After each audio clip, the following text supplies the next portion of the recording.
Talagang eto, kahit papaano may anghang. At talagang sinasabi nila na itong si Sarah ay dapat magpatingin na.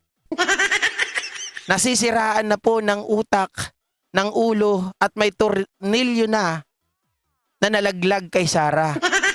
O panoorin natin yung mga pahayag nila. Ay pakinggan na lang pala. Ah. Actually, nag-worry ako sa kanya, kay Vice President. Sa tingin ko, she needs to talk to some professionals and maybe some close friends and family. Nasa damdamin at nasa isip niya. Mahirap yan yun. Mahirap anong tawag mo doon? Hindi mo i-share. Yun lang po ang masasabi ko. Sana may mga close friends siya and family na nakikinig. And ma-advisean siya na meron siya mga session na ilalabas niya yung mga damdamin na gano'n. Hindi siya usual eh. Yung mga nasabi niya, hindi usual po yun. At saka hindi rin yung na-verbalize na yung isip niya. Siguro kailangan may siyang usap na mas marunong sa atin. Eh, ang problema, ang mga kumakausap sa kanya, mukhang mas malala pa. Bakit ko nasabing mas malala pa?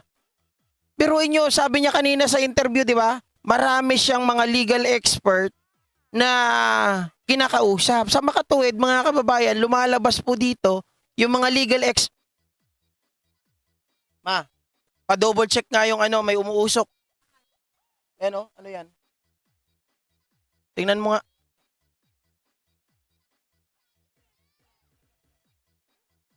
Double check nyo muna. Nako, saglit lang mga ka-GP At alam nyo naman yung lugar namin. Diyos ko, prone na prone sa sunog. Ay, ito yung nakakatakot dito. Ayan, daming sa bintana. Ito yung sinasabi ko kanina na hindi kaya, di ba? Hindi kaya, mga kababayan, yung sinasabi ni Dan Fernandez ay tama na uubusin lang ng mga abogado ang pera mo. Pero inyo, pinapayagan nila na magsalita itong si Sara Duterte ng mga ganung mga bagay, samantalang ang daming nakapaligid sa kanilang mga abogado, magagaling na abogado, at sila ay abogado rin mismo. 'Di ba? Unless yung pagiging abogado nila ay totoo.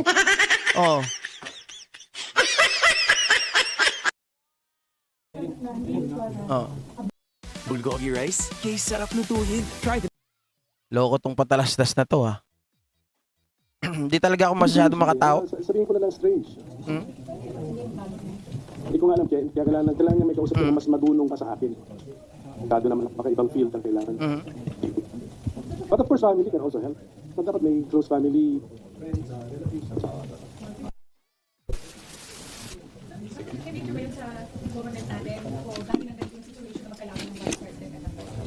Hindi ako nakatingin ako sa positive At mabuti nga itong ganito ka-attentive to detail ang ating Vice President and willing to criticize the administration kasi nakakaroon tayo ngayon ng check and balance. At least may check. Merong isang tao dyan. Anong check and balance? Ikaw din, Coco Martin.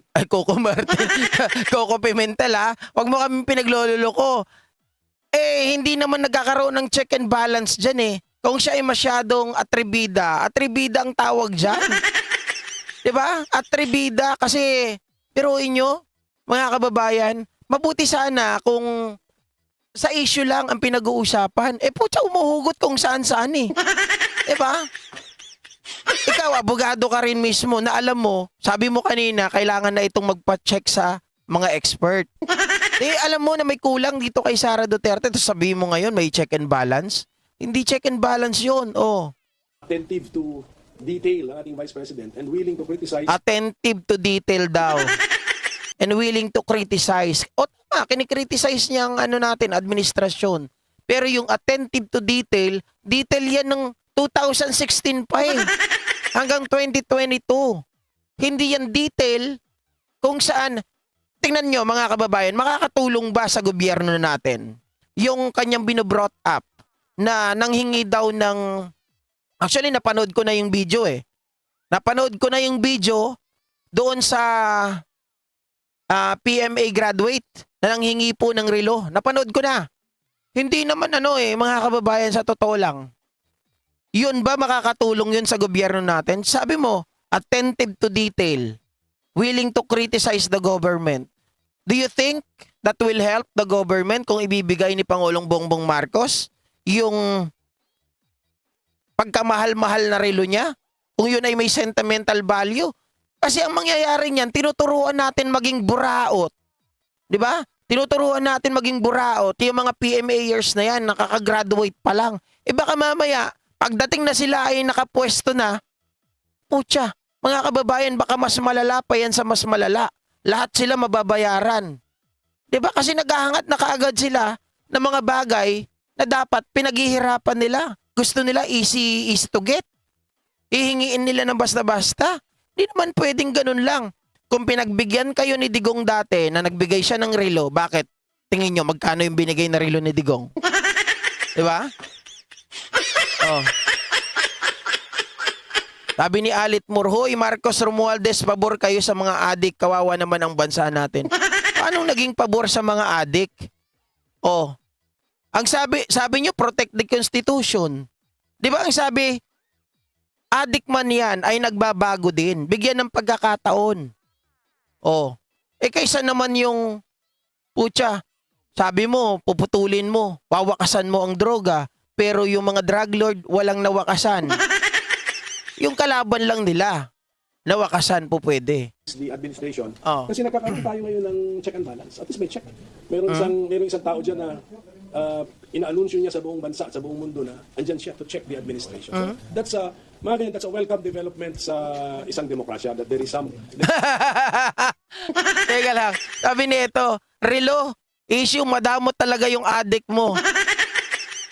Hoy, Reniel, ikaw, sige nga, kung may halimbawa, meron kang kayamanan na nasa katawan mo. Ginto, sabihin natin, kaya mo ba yan ibigay sa ibang tao? Ang lakas mo magsabi, baka hindi mo kaya yan. Oh, hihingiin ko nga yung ano mo, yung daliri mo. Hindi, joke lang. Hindi mo kayang gawin basta-basta yan. Madaling magsalita na madamot yung isang tao kasi hindi niya binigay, ikaw ba kaya mong ibigay? Sige nga. Hanggang salita ka lang. Diba? There is someone, some party, some group checking the administration. Oh. Pero sir, parang sinasabi nila kakabit ng donation sa kanyang magamit ng confidential funds, which segway to our press conference. Ibibigay daw niya tanga. Huwag kang sinungaling ulul.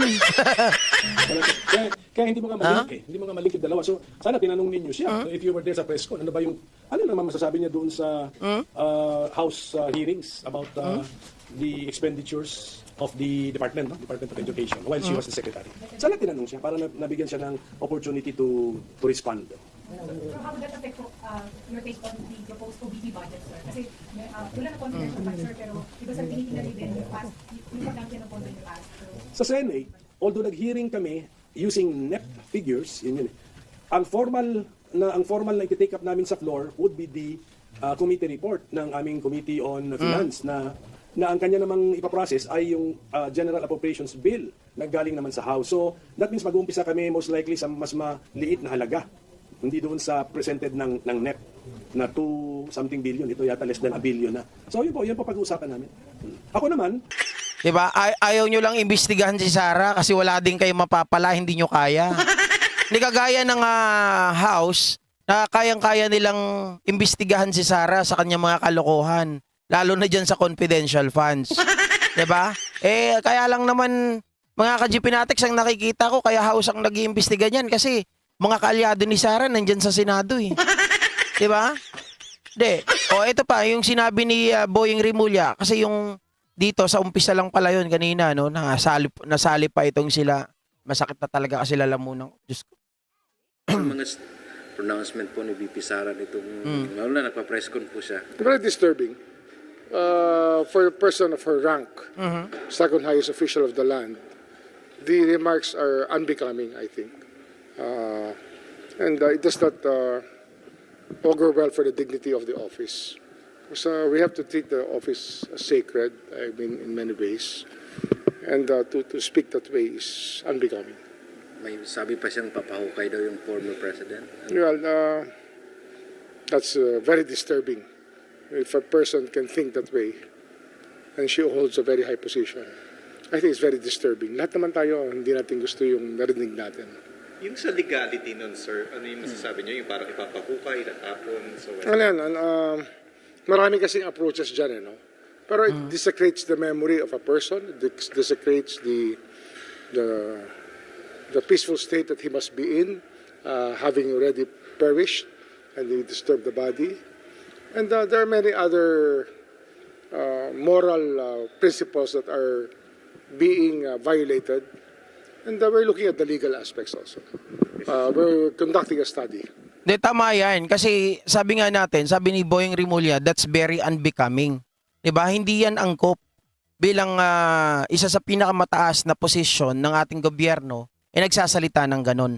At talagang nasasaklawan dito o sabihin natin tinatamaan po yung moral, mga kababayan. Dapat tama kasuhan. Bakit kailangan kasuhan? Hanapin nyo po yung mga legal parameters na pwedeng ikaso kay Sara. Bakit? Kasi para hindi po magiging tawag dito, pwedeng maging precedence. Kasi pag naging precedence ito, magagaya ito o gagayahin po ito ng mga iba pang mga official ng gobyerno natin na bastusin ang mga patay at kung sino-sino na lang. 'Di ba? Wala pong dapat palagpasin. Sabi nga natin, dapat no one is above the law. Kung sino ang may kasalanan, dapat managot. Kasi, mga ka-GP Natics, alam naman natin ang mundo ng politika masyado itong magulo, masyado itong siraan, pero wag naman po sana umabot sa punto na kahit patay, ibabastusin natin. 'Di ba? Okay lang na kayo ay magbanatan, magbirahan sa oras ng kampanya. At the end of the day, pagtapos po ng kampanya, tayo ay pag-move on, kagaya po ng ginawa nila Leni Robredo nung nanalo si PBBM. Hindi na po natin nakikita na umiiksena. Hindi kagaya nila Sara. 'Di ba? Akala natin kakampi, yun pala sila pa yung may masamang motibo. Sila po talaga yung sabik, sila yung talagang gahaman sa pwesto, 'di ba? Parang observer sabi, yung political loyalties daw should not prevail over good governance in connection with this. Of course, of course. It's a moral hazard to all of us to be listening to such remarks coming from a very high person in government. Sir, Pogo, okay na guys, Pogo, lipat ako. Sir, sa yung mga Pogo workers, dapat nakapag-downgrade na po sila ng kanila po mga visa. Ano na po ba sir implications ito kapag hindi pa or kapag nahuli po? Well, we're automatically downgrading them already. And which means that they're not anymore allowed to conduct the activities except for winding down. Because winding down is very important since the business entails Wait taking lang. money from people. Medyo lumalayo na yung usapan, Ulitin ko lang ulit mga ka-GP Natics kasi meron akong nalaktawan na sinasabi nito ni Rimulya na kailangan natin matalakay. Po sa reaction lang po sa mga pronouncement po ni VP Sara nitong lalo na nagpa-press con po siya. Very disturbing for a person of her rank, second highest official of the land. The remarks are unbecoming, I think. And it does not augur well for the dignity of the office. So we have to treat the office as sacred, I mean, in many ways. And to speak that way is unbecoming. Ang ibig ko, mga kababayan, tama naiintindihan ko yung sinasabi ni DOJ Secretary Boyeng Rimulya na kapag dapat panatilihin natin na sacred, 'di ba? Panatilihin natin na iginagalang ang Office of the Vice President. Once kasi na pinagbigyan natin ito, hindi natin kinundi na, pinabayaan natin, lalala ito. Baka yung mga susunod na uupo bilang Vice President ulit ng bansa natin, mga ka-GP Natics, hindi lang yan ang gawin. Or, baka halimbawa si Sara Duterte ang nakaupo bilang isang presidente na sa susunod. 'Di ba? Kung kaya niya pong matakot, kasi takot daw sa kanya yung mga mga AFP natin. Na kapag si Sara ang naupo mas malala pa dito kay Duterte. So baka mamaya mga kababayan, 'di ba? Kaya niya nang gawin ang lahat, mas malala pa sa demonyo ng niyang tatay. Baka yung 30,000 na pinapatay o namatay nung panahon ng EJK ng war on drugs mas malala pa. Kasi kung dito nakikita na natin ang kanyang ugali, nilabas niya na, nabalatan na siya dito. Yung karakter nito hindi angkop sa pagiging isang opisyal ng gobyerno. Kasi nakikita natin ang isang opisyal ng gobyerno, dapat yan ay maging ehemplo.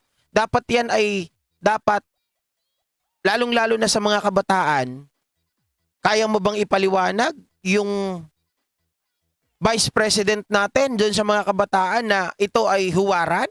Sa ganyang ipinapakita niya? Hindi. 'Di ba? Nakita natin, ito ay utak ng pagiging isang kriminal. Ito ay utak ng, sasabihin natin, may tornilyo talagang nawawala na kumalas. Biruin nyo, sasabihin, puputulan ng liig, ng ulo. Sasabihin, ipapahukay ang patay. Tapos ang ipagmamalaki, ang sinasabi ng mga DDS, ay wag daw paniwalaan. So paano mo ipapaliwanag ito sa mga estudyante? Wag paniwalaan si BP Sara, ganon? Ganon mo lang ipapaliwanag? Hindi, sabi nung nakausap ko kanina, nung nakadebate ko dun sa comment section, sabi niya, ano yan hyperbole lang yan. Wag literal kung paano nyo ipaliwanag yan sa tao at wag literal kung paano nyo ito i-adapt. Ano klaseng pag-a-adapt ang gusto nyong gawin dito? Nakikita naman na puro hate ang nasa sa loob ni Sara Duterte. Hindi mo pwedeng sabihin nga hyperbole lang yun. Wag natin sabihin na hype lang si Sara. 'Di ba? Mga ka-GP Natex, ipinapakita na yun yung tunay niyang karakter na ito ay kaya niyang gawin kapag siya ang nakaupo sa pwesto. Hindi lang niya magawa sa ngayon ang gusto niyang gawin na pagpugot sa ulo. Sapagkat hindi pa siya nasa pwesto sa pinakamataas na posisyon sa gobyerno, paano kung siya na ang nandoon? Wala na. 'Di ba? Tapos na ang buto-buto, sigurado. Baka yung mga taong kinaasaran niya o yung kumakalaban sa kanila, hindi na yan makita, hindi na mag-surface yan. Baka pinakain na sa pating, pinakain na sa mga isda, inilubog na sa dagat o kaya naman inilubog na sa lupa. Diyos ko, hindi natin pwedeng hayaan na ipapakita sa mga susunod na henerasyon. Itong si Sara Duterte, ayan, matapang yan. Kita mo nga, sabi niya, puputulan daw niya ng liig ang presidente. Pwede ba nating sabihin yon? Mga kababayan, paano niya ipapaliwanag yung pagiging matapang dun sa pagpuputol ng ulo ng presidente? Diba? Malayo. Pagkaiba yun. Ang matapang, lumalaban, dito po, para ipaglaban ang bansa natin. Si Sara, hindi natin naringgan na ipinaglalaban ang bansa natin sa usaping West Philippines. May nagsalita ba sila? Na pro-WPS sila? Hindi. Paano mo sasabihin matapang? Matapang sa salita. Matapang sa bunganga.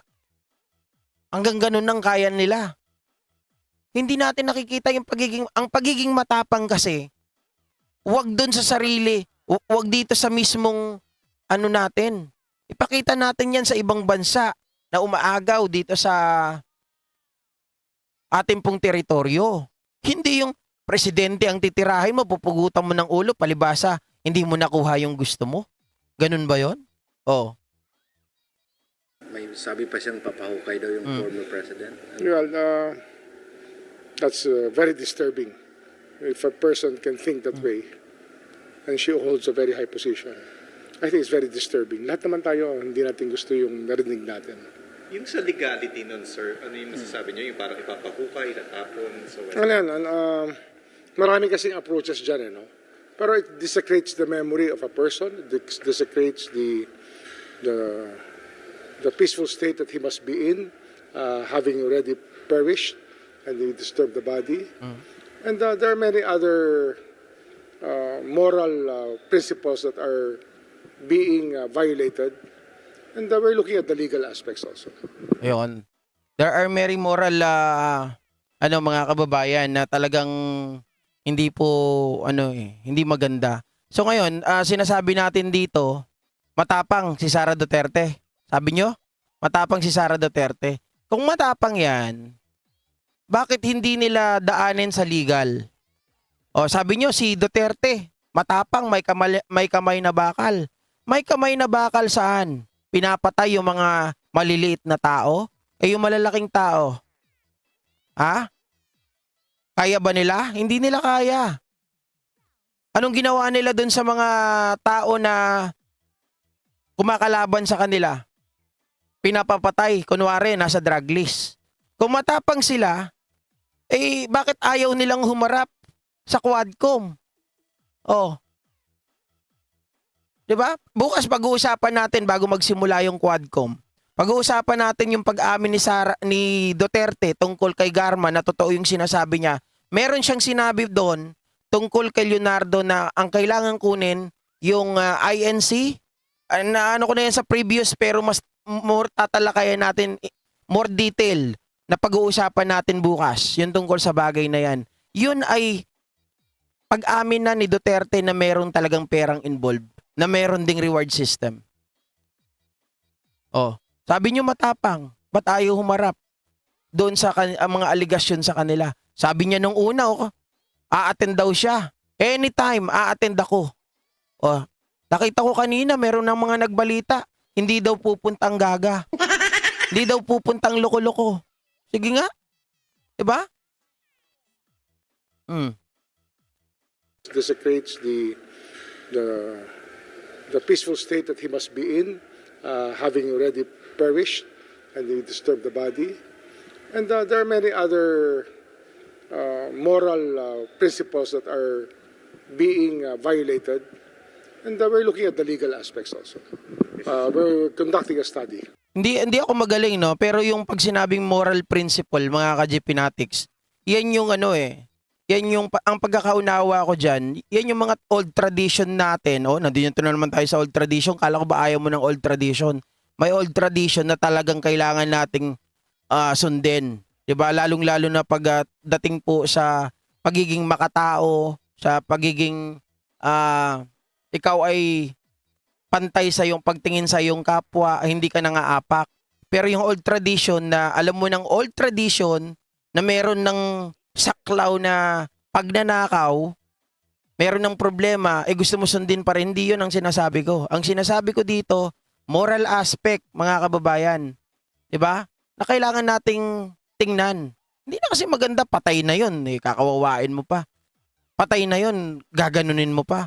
Yung pagtingin natin sa mga magulang natin, tandaan nyo yan. Kasi kung ikaw, kayo mga DDS dyan, sa inyo iparanas yung bagay na yon. Ay ako nga maniwala kayo sa hindi. O ito na naman, meron ka na namang kwento, GP. Hindi totoo kasi ito. Ang dalawang kuya ko nung namatay, ang ginawa, eto, totoong nangyari to, alam ni Mrs. yan. Dalawa pa kami nun, pati yung hipag ko na nasa ibang bansa. Yung mga buto ng kuya ko, kasi pag 5 years yan, mga ka-GP Natics, pag hindi mo nabayaran, ang gagawin nila, tatanggalin nila yan. Tapos pagsasamahin lang nila yan sa isang sako. Tapos ilalagay nila lahat yung mga buto doon. Lalagyan lang nila ng pangalan. Yung iba nga hindi nilalagyan ng pangalan Pag hindi mo na-renew. Diyan sa may sa North Cemetery. Ang nangyari diyan, mga ka-GP Natics, talagang galit na galit ako. Bakit? Hindi naman po ako na-delay ng pagbabayad. Hindi ako na-delay ng pagbabayad kasi alam ko magpa 5 years na. Sa 2 buwan, bago mag 5 years, nagbayad na po ako. Nagbayad na kasi ako nagbabayad Tingnan nyo ha. Bunso pa ako niyan. Pero ako yung nagbayad. Binayaran ko yan. Hati kami ng hipag ko. Pagkano yon? 8,000. 8,000. Ngayon, dahil nakapagbayad na kami, hindi naman ako nakapunta doon sa patay. Ay, napuntahan pala namin saglit lang. Pero nakapagbayad na rin kami doon sa tao, nakapagbayad na rin kami ng 2,000 para din doon sa naglilinis. 'Di ba? Mayroon kasing caretaker Nagbayad na rin kami doon. Ngayon, nung sumunod na linggo, after 2 months. After 2 months na talagang yun na yung pumapalo na yung 5 years niya, pagpunta namin doon, wala na, pagtingin ko, iba na yung pangalan. Hindi na yung mga kuya ko. Hindi na yung mga kuya ko doon. Sabi ko, naliligaw ba kami? Hindi naman siguro kami naliligaw kasi ito yung puno ng palatandaan namin. At ang tanda ko pa yun talaga. Pagkatingin namin ni Mrs., wala na. Tapos, edi hinanap namin ngayon yung caretaker.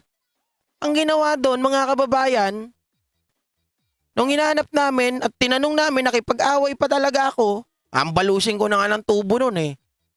Sabi sa amin, hindi, inalis namin kasi kailangan daw nila ng pera. Ang ginawa, binayaran na namin, kumuha ng bagong patay para doon ilibing, para pagkapirahan din.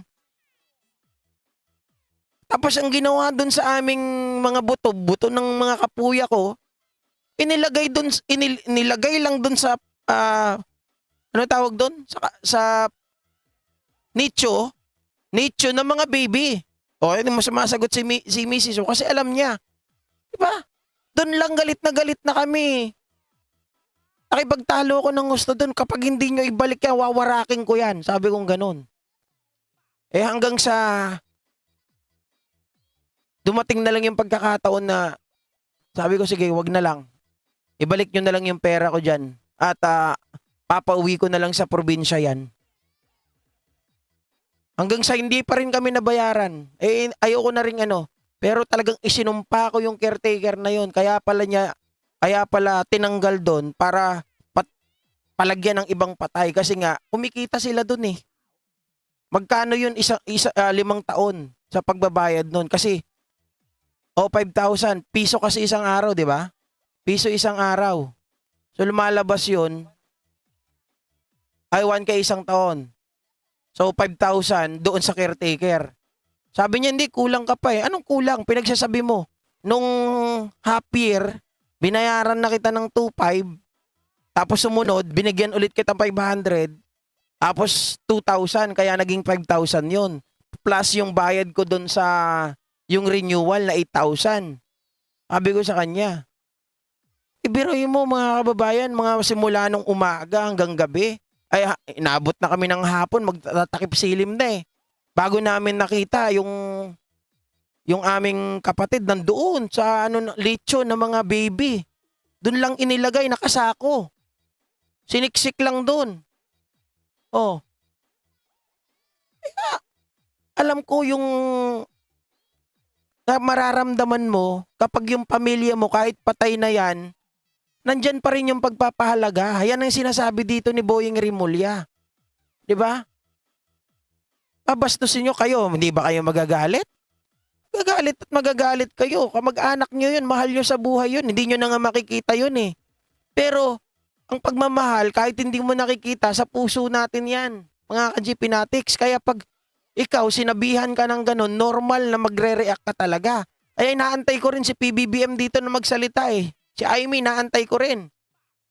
Diba?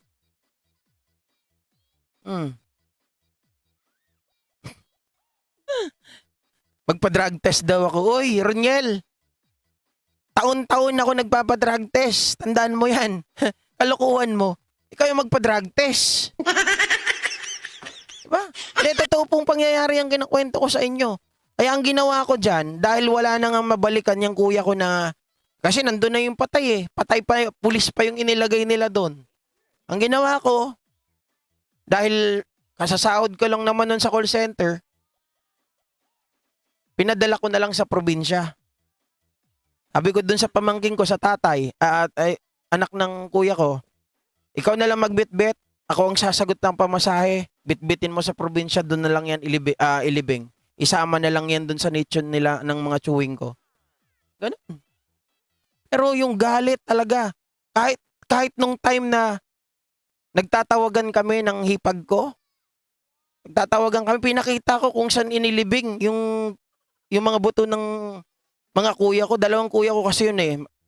Tapos, pinakita ko, talagang umiiyak, nagwawala. Talagang sabi niya kung nandyan ako, talagang papaluin ko sa ulo yung yung lalaki na yan. Galit na galit.